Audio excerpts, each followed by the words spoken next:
lingkungan hidup, persahabatan, cinta, keluarga, budaya, cerita legenda, dan drama perang menjadi sebagian besar tema dan kekuatan Studio Ghibli dalam menghidupkan film mereka kepada penonton. Sejak Studio Ghibli berdiri di tahun 1985, Studio Ghibli sudah menciptakan portofolio film secara mengagumkan dengan keindahan visual sederhana yang mencuri perhatian. Film-film mereka meraih kesuksesan besar baik secara komersil maupun tanggapan kritis dari kritikus film.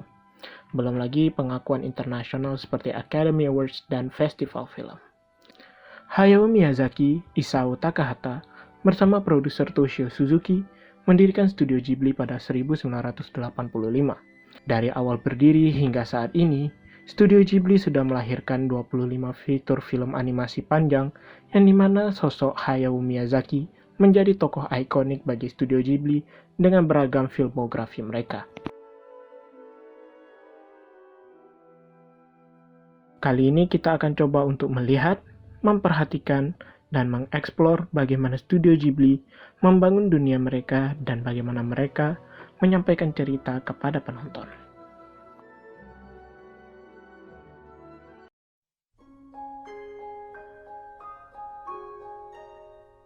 Sejak awal berdiri Studio Ghibli pada dekade 80-an, mereka menancapkan animasi dua dimensi dengan memanfaatkan metode pembuatan animasi secara tradisional sebagai trademark mereka.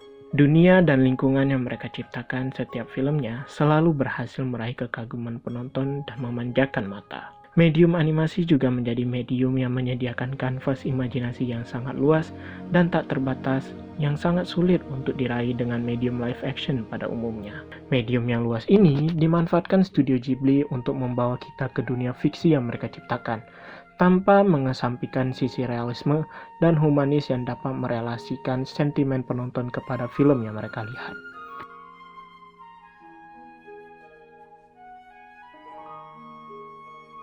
Membangun dunia dan lingkungan ini, atau disebut world building, adalah suatu tugas yang sangat tidak mudah atau bahkan menakutkan bagi setiap animator, karena tidak ada satupun frame atau still background tiap detiknya yang tidak melewati proses menggambar atau melukis secara manual dengan tangan para animator. Dalam melakukan proses world building ini, dituntut kedisiplinan serta kekonsistenan dengan terus memperhatikan hal kecil setiap goresannya, agar visual yang disajikan tetap berada pada koridor kebutuhan setiap scene sehingga membentuk kepaduan visual untuk mendukung cerita yang disajikan.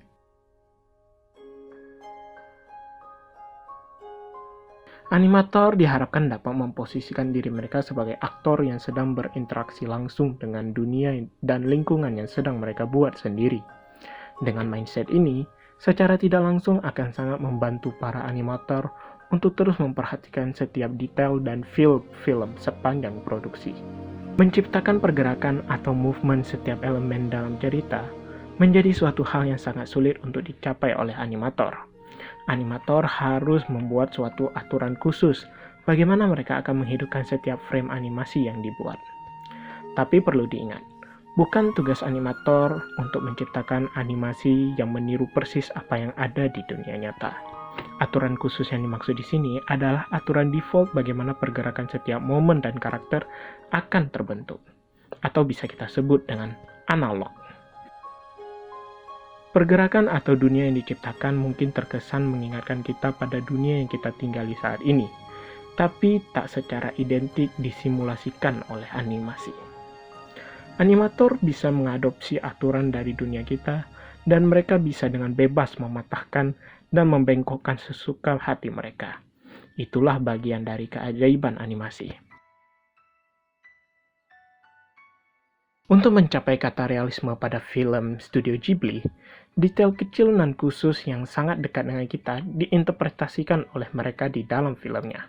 Seperti contoh ketika rusa milik Ashitaka berjalan di dalam air, riak air turut mengikuti setiap langkahnya. Atau saat Chihiro memakai sepatu. Dia memakai sepatu dengan sedikit gestur seperti memastikan sepatunya cukup nyaman dan tidak kendur saat dipakai. Gestur yang sangat mungkin dilakukan oleh anak berumur 10 tahun yang kita lihat sehari-hari. Bagaimana pakaian karakter yang tertiup oleh angin Dan bagaimana karakter ketika mereka berlari adalah dari sekian contoh hal yang sangat umum kita lihat di dunia nyata yang dicoba untuk diimplementasikan ke dalam medium animasi dua dimensi dalam film studio Ghibli. Hal ini bukan suatu hal yang hanya dilakukan oleh studio Ghibli saja, tapi mereka melakukannya dengan tampak sangat mudah walau dalam prosesnya sangat sulit untuk dicapai. Studio Ghibli terus menunjukkan hal ini di setiap film mereka, konsisten untuk terus menunjukkan sisi realisme ini kepada penonton.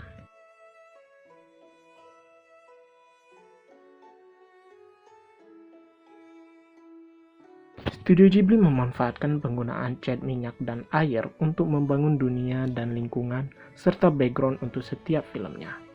Background gambar yang mereka hasilkan akan terlihat seperti lukisan yang padu dengan setiap pergerakan animasi karakter untuk kebutuhan cerita. Hasilnya adalah mungkin terlihat sederhana dan sangat jadul, tapi secara visual sangat mampu menangkap mata penonton untuk terus memperhatikan setiap detik visual yang disajikan. Ciri khas mereka ini menjadi nilai jual tersendiri bagi penonton dan penggemar karya mereka. Dengan metode world building ala mereka, Studio Ghibli sudah menghasilkan banyak still image dan scene yang ikonik sampai sekarang, seperti Totoro yang sedang menunggu bus di bawah payung, dan Chihiro yang sedang duduk di dalam kereta bersama No Face.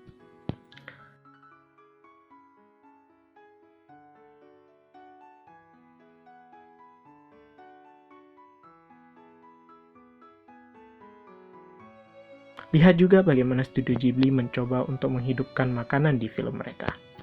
Makanan dalam Studio Ghibli juga menjadi daya tarik khusus bagi penonton. Saat Howl memasak telur goreng dengan irisan daging, saat Markel sedang makan, saat Ponyo menunggu untuk memakan ramen, atau saat orang tua Chihiro juga sedang makan di pasar yang sepi, visual makanan yang sangat menawan ini dibuat dengan detail dan dengan seketika juga memancing nafsu makan penonton. Inilah kekuatan Studio Ghibli dalam visual mereka. Meski hanya dengan animasi dua dimensi, mereka mampu menunjukkan sisi realisme dan mengkoneksikan hubungan antara penonton dan film dengan baik. Walau hanya dalam animasi dua dimensi tradisional, mereka terasa seperti ruang tiga dimensi yang ingin terus kita selidiki setiap sudutnya.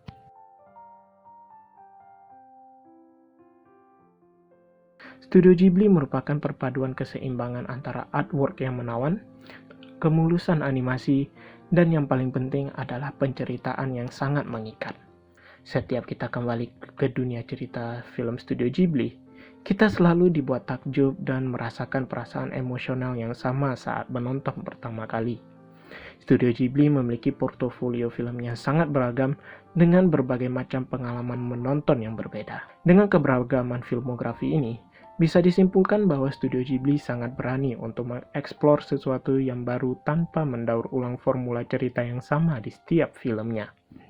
Meski harus diakui, tak seluruh film Studio Ghibli itu sempurna, tapi mereka memiliki keunikan tersendiri dari film-film lainnya.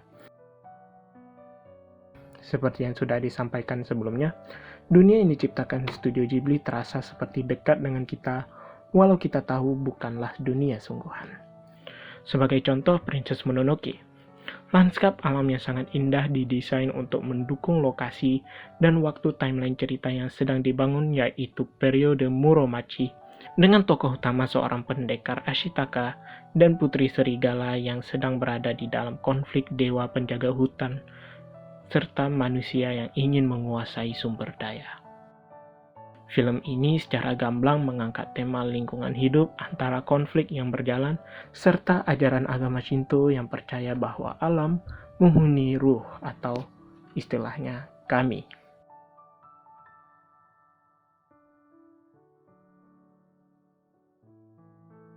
Kiki Delivery Service mengangkat konsep indah ketika Hayao Miyazaki mengimajinasikan dunia dan kota yang diciptakan seperti Eropa yang tak pernah merasakan perang dunia.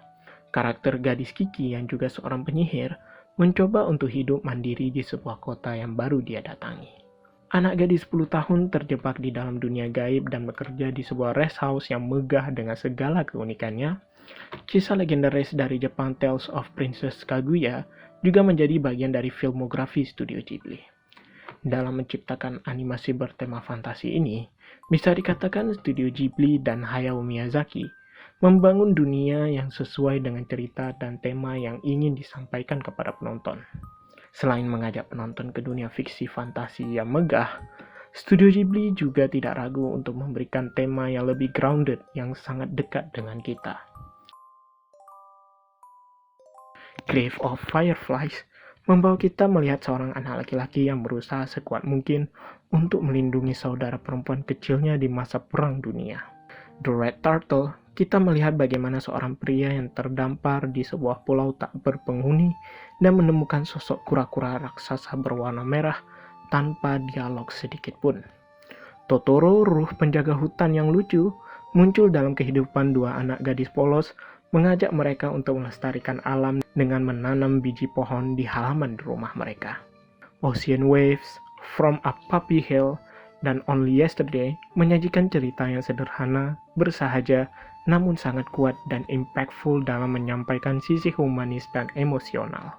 Atau kisah biografi karakter fiksi seorang insinyur pesawat terbang yang bercita-cita membuat pesawat tempur untuk negaranya, di samping kisah cintanya yang terasa asam dan manis.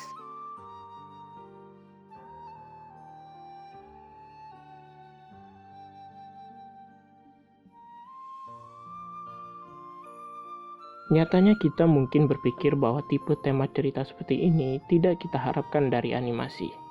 Untuk banyak hal, tipe tema cerita seperti ini akan sangat baik jika dibungkus dalam film live action. Namun, tidak juga. Medium animasi juga tampak sangat baik dan cocok dengan animasi dan visual yang disajikan oleh Studio Ghibli. Keahlian mereka dalam mengkreasikan ide mampu membawa dan menyulap kisah-kisah sederhana ini ke dalam medium animasi. Dari sekian katalog filmografi yang disebutkan tadi, Studio Ghibli jelas tidak menargetkan anak-anak saja sebagai target audiens mereka, tapi juga untuk remaja dan orang dewasa. Inilah yang dimaksud oleh animasi, menyediakan kanvas imajinasi yang sangat luas dan tak terbatas.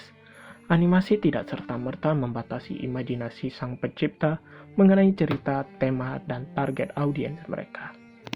Namun ada satu tema yang menjadi highlight khusus untuk diperhatikan dan diapresiasi banyak orang, yaitu anti-war atau anti-perang, khususnya di beberapa film yang diarahkan oleh Hayao Miyazaki. Pandangan anti-war atau anti-perang ini dapat kita lihat dari bagaimana karakter yang diciptakan Miyazaki merespon kekerasan dan konflik. Anti-war ini adalah pandangan pribadi yang dimiliki Hayao Miyazaki yang juga dia tumpahkan ke dalam penceritaan dan pengembangan karakter di dalam filmnya. Porco Rosso misalnya. Porco adalah seorang buronan pemerintah dan juga seorang pemburu hadiah dengan melawan pembajak. Yang dimana kemudian di dalam film diketahui pemerintah dan pembajak mulai menjalin hubungan kerjasama. Porco memilih untuk tidak berpihak pada sisi manapun, walau dia tahu dia akan kehilangan pekerjaannya sebagai pemburu hadiah. Film ini bersetting di waktu periode interwars, kebangkitan fasisme dan krisis ekonomi Italia.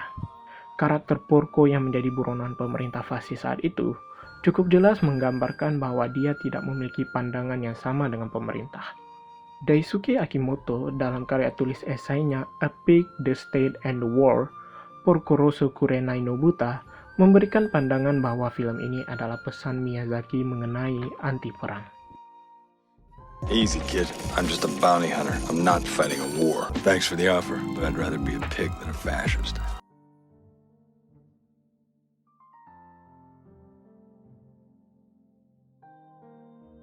Karakter Jiro Hirokishi dalam film The Wind Rises, sejak kecil dia bercita-cita menjadi pilot pesawat. Namun karena keterbatasan penglihatan matanya, dia memutuskan untuk menggeser mimpinya menjadi insinyur pesawat tempur yang indah untuk negaranya. Namun di akhir film dikisahkan Jiro kecewa pesawat tempur yang diciptakannya digunakan dalam perang setelah Jepang mengalami kekalahan. Walau pada akhirnya dalam mimpi terakhir, dia bertemu dengan insinyur idolanya, Caproni, yang menghibur dirinya bahwa mimpinya menciptakan pesawat yang indah tetaplah terwujud. Airplanes are not tools for war. Airplanes are beautiful dreams.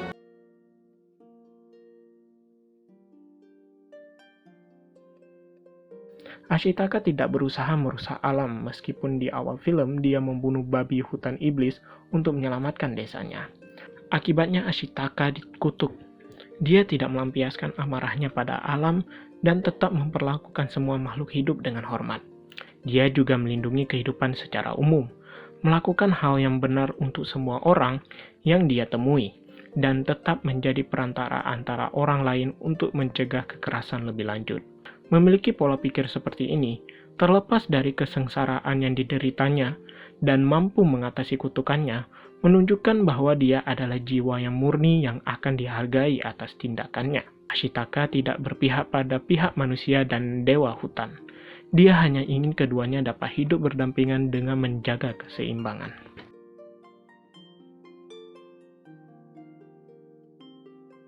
Karakter utama wanita dalam film-film Studio Ghibli pun cukup menarik. Studio Ghibli juga dikenal dengan menonjolkan karakter wanita yang kompleks dan inspiratif di dalam film-filmnya. Karakter Dewi Serigala dan Lady Eboshi dari Princess Mononoke, karakter Marnie dari When Marnie Was There, dan tentu saja ada putri pemberani Nausicaa dari Nausicaa of the Valley of the Wind di tahun 1984. Hayao Miyazaki menunjukkan sikapnya terhadap karakter wanita dalam film-filmnya melalui sebuah statement yang dimuat Josh Denham dalam sebuah artikel yang dirilis Independent UK. Banyak film saya memiliki pemeran utama wanita yang kuat, gadis pemberani dan mandiri yang tidak berpikir dua kali untuk memperjuangkan apa yang mereka yakini dengan sepenuh hati. Mereka membutuhkan seorang teman atau pendukung, namun tidak pernah membutuhkan seorang penyelamat. Wanita manapun mampu menjadi pahlawan seperti halnya pria manapun. Tokoh dan karakter yang dibangun Studio Ghibli dan Miyazaki terkesan seperti karakter yang hidup di tengah kita. Emosi dan sentimen yang disalurkan dapat dengan mudah masuk ke dalam hati penonton. Hal ini tidak lepas dari voice acting atau penyulih suara karakter di dalam film. Setiap kalimat yang disampaikan turut disertai dengan emosi dan perasaan yang penuh dengan arti. Para penyulih suara ini melakukan pekerjaan yang sangat bagus dalam menjahit emosi dengan memainkan ritme dan intonasi yang tepat untuk setiap perasaan karakter di setiap scene. Apresiasi turut kita sandarkan pada mereka atas pekerjaannya menghidupkan karakter melalui suara mereka. Studio Ghibli dan Hayao Miyazaki punya cara khusus untuk menghidupkan karakter sekaligus membuat penonton dapat merasakan perasaan yang sama yang dirasakan oleh mereka. Pada beberapa titik di dalam film, setiap frame atau bahkan satu scene akan berjalan sendiri tanpa didikte oleh cerita. Karakter hanya akan duduk diam, berbaring, berdiri diam, atau duduk sambil belajar. Satu hal yang sama yang dimiliki oleh scene-scene ini, yaitu ketenangan. Dalam melihat scene ini, Miyazaki mencoba untuk mengajak penonton untuk dapat merasakan apa yang dirasakan oleh karakter dalam ketenangan itu, dengan menyalurkan sentimen atau perasaan karakter. Kita dapat merasakan perasaan Chihiro saat beristirahat, kegugupan Satsuki saat berdiri di samping Totoro, dan juga kita dapat merasakan ketenangan yang dirasakan Jiro saat sedang belajar atau bekerja. Kritikus film Roger Ebert dalam interview bersama Miyazaki mengapresiasi apa yang dilakukan Miyazaki ini, menahan plot cerita untuk sebentar dan memberikan waktu bagi karakter untuk diam tak melakukan apapun. Dan Miyazaki pun menjelaskan, kami punya istilah untuk itu dalam bahasa Jepang. Kami menyebutnya dengan ma atau kekosongan. Itu ada di sana dengan sengaja. Jika Anda hanya menyajikan adegan aksi tanpa henti, tanpa ada waktu sejenak untuk bernafas, itu sangatlah menjenuhkan. Namun jika dijelajahi sejenak, maka ketegangan yang terbangun di dalam film bisa berkembang ke dimensi yang lebih luas. Yang paling penting adalah emosi yang mendasarinya. Anda tidak boleh melepaskannya. Jika Anda tetap setia pada kegembiraan, keheranan, dan empati, Anda tidak perlu melakukan kekerasan dan tidak perlu melakukan tindakan. Mereka akan mengikutimu. Ini adalah prinsip kami. Momen ketenangan seperti ini disuguhkan untuk menghindari kejenuhan dari momen-momen yang terasa padat dan intens, serta memberikan ruang kosong untuk bernafas bagi penonton terhadap cerita dan merasakan perasaan yang sama yang disalurkan karakter di setiap frame.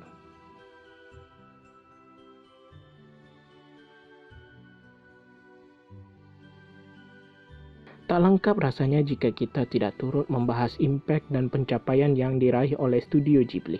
Sebagai catatan, Studio Ghibli bisa disebut sebagai studio animasi tersukses di Jepang.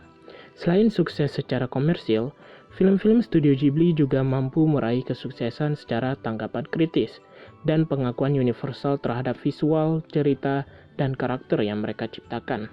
Aspek visual, tema, dan penulisan karakter ini menjadi faktor utama yang menjadi kesuksesan Studio Ghibli dan Hayao Miyazaki.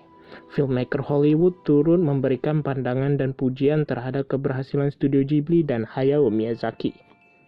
Wes Anderson dalam wawancara bersama Konbini turut memberikan pendapat dan pujiannya mengenai Studio Ghibli, Hayao Miyazaki, dan Isao Takahata. Miyazaki, Studio Ghibli in general, that's one of those great bodies of work that is something, a treasure for cinema. So I think, over the last 10 years, he's become so international. People know Miyazaki everywhere. The way he was in Japan, he sort of is all over the world now. Well, I think... what are the other ones? Takahata. There's another. He did the Pompoko. Yeah. Also, that's a good one. He has a bit of a different voice from Miyazaki, but they always helped each other with their films. And he's still going. There's a Miyazaki in progress now, I think. John Lasseter, mantan Chief Creative Officer Disney dan Pixar, turut memberikan pujian kepada Hayao Miyazaki saat memberikan sambutan dan menyerahkan penghargaan kehormatan khusus di 2014 pada Governor Awards di bawah nama Academy Awards. Bahkan dalam kesempatan itu, John Lasseter mensejajarkan nama Hayao Miyazaki dengan Walt Disney sebagai dua figur utama yang memberikan kontribusi besar dalam dunia animasi. In the history of animation, which dates back to the earliest years of film itself, there are two figures whose contributions to our art form place them above all others. The first is Walt Disney. The second is Hayao Miyazaki.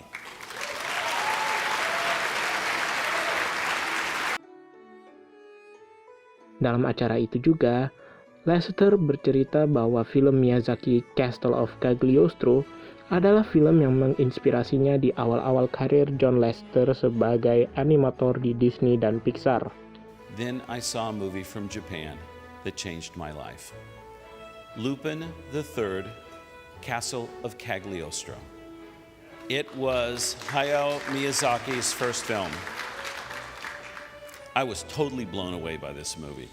Castle of Cagliostro had adventure, heart, action, and humor, done with such style and sophistication, and a wonderful eye for the details of human behavior. James Cameron turut memuji dan menyatakan bahwa Avatar, blockbuster terbesar dari James Cameron, juga mengambil inspirasi dari Princess Mononoke. Guillermo del Toro mengaku dia ingin mencoba untuk masuk ke dalam dunia My Neighbor Totoro, seperti dilansir dalam video yang dirilis akun TikTok Oscar berikut ini. I would again live inside the world of My Neighbor Totoro. The pastoral beauty of that place, but at the same time, the fact that it's a proper house. Your house is haunted! You're surrounded by woods that are mythical and old and full of stories and spirits. Miyazaki Ghibli films, they create skies and trees like nobody else. And you can eat sushi every day. Del Toro juga dalam sebuah kesempatan wawancara bersama Decider mengkritisi penggunaan AI dalam animasi dan menyatakan kesetujuannya dengan Hayao Miyazaki. Saya berpikir seni adalah ekspresi dari jiwa. Dalam bentuk terbaiknya, dia dapat merangkup segalanya tentang dirimu. Maka dari itu, saya menikmati dan mencintai seni yang dibuat dengan tangan manusia. Saya dapat merasa tersentuh karena itu. Saya tidak tertarik pada ilustrasi yang dibuat oleh mesin dan algoritma informasi. Itu tidak akan bisa menangkap perasaan, penampilan, dan kelembutan dari wajah manusia. Pastinya saya merasa sedih jika film terlibat dalam hal ini. Saya setuju dengan yang dikatakan Miyazaki. Itu adalah penghinaan terhadap kehidupan itu sendiri. Sebagai konteks, Hayao Miyazaki sempat mengutarakan pendapatnya tentang AI di dalam sebuah serial dokumenter. Beliau memberikan komentar, "Saya benar-benar merasa jijik. Saya tidak akan melibatkan teknologi ini dalam pekerjaan saya. Saya berpikir bahwa ini adalah penghinaan bagi kehidupan itu sendiri. Saya merasa akhir dunia semakin dekat.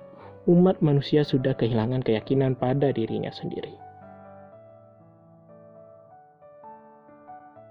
僕はこれ面白いと思って見ることできないですよ。これを作る人たちは痛みとかそういうものについてね、何も考えないでやってるでしょ。極めて不愉快ですよね。そんなに気持ち悪いものをやりたいなら勝手にやってればいいだけで、僕はこれを自分たちの仕事をつなげたいとは全然思いません。極めて何か生命に対する侮辱を感じます。地球最後の日が近いって感じですね。それは人間の方が自信がなくなってくるから。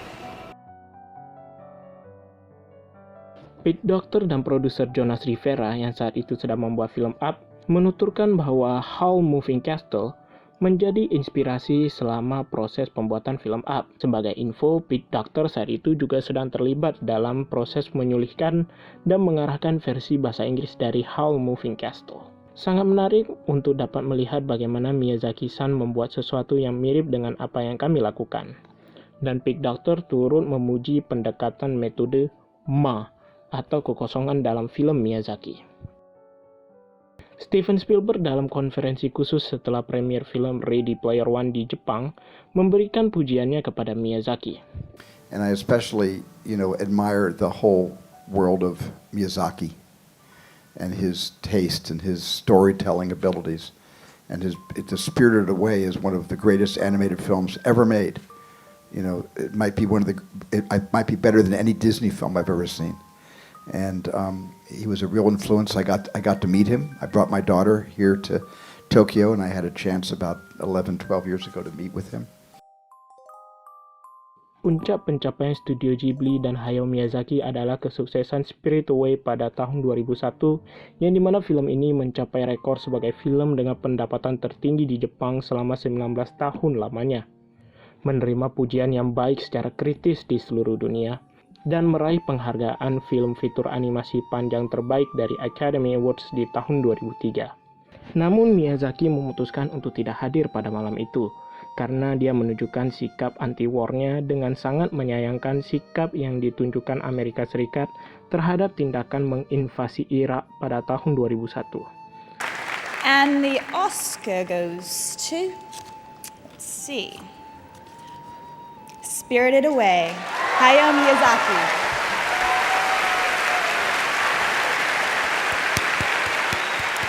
The Academy congratulates Hayao Miyazaki and accepts this on his behalf. Thank you so much.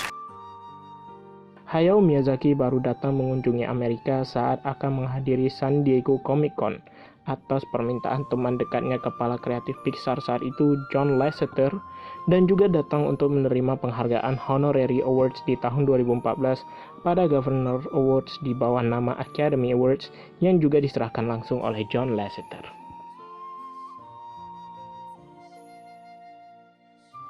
Semenjak saat itu, beberapa film Studio Ghibli terus berhasil masuk ke dalam kategori film fitur animasi panjang terbaik di Academy Awards, seperti Howl Moving Castle, The Wind Rises, The Tale of Princess Kaguya, When Marnie Was There, dan The Red Turtle. Tapi tak ada satupun di antara film-film ini yang dapat mengulang kesuksesan Spirited Away di tahun 2003.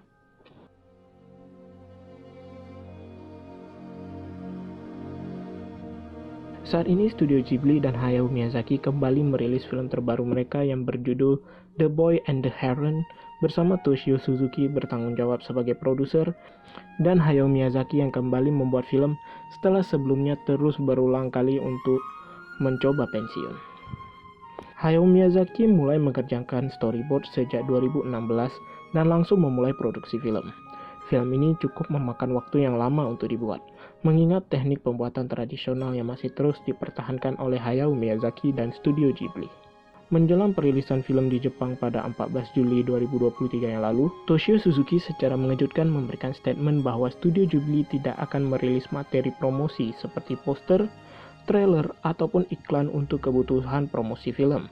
Tak ada alasan yang spesifik untuk hal ini. Tapi Suzuki berkata bahwa dia ingin melakukan hal yang berbeda dari promosi film-film mereka sebelumnya.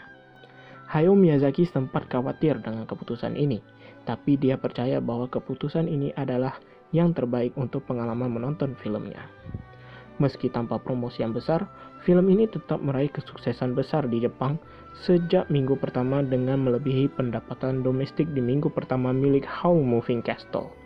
J-Kids, perusahaan distributor film, berhasil mengakuisisi hak perilisan film di Amerika Utara menjelang akhir tahun 2023 nanti. Film ini pun menjadi film pembuka untuk salah satu festival film terbesar di dunia, yaitu Toronto International Film Festival atau TIFF pada 10 September.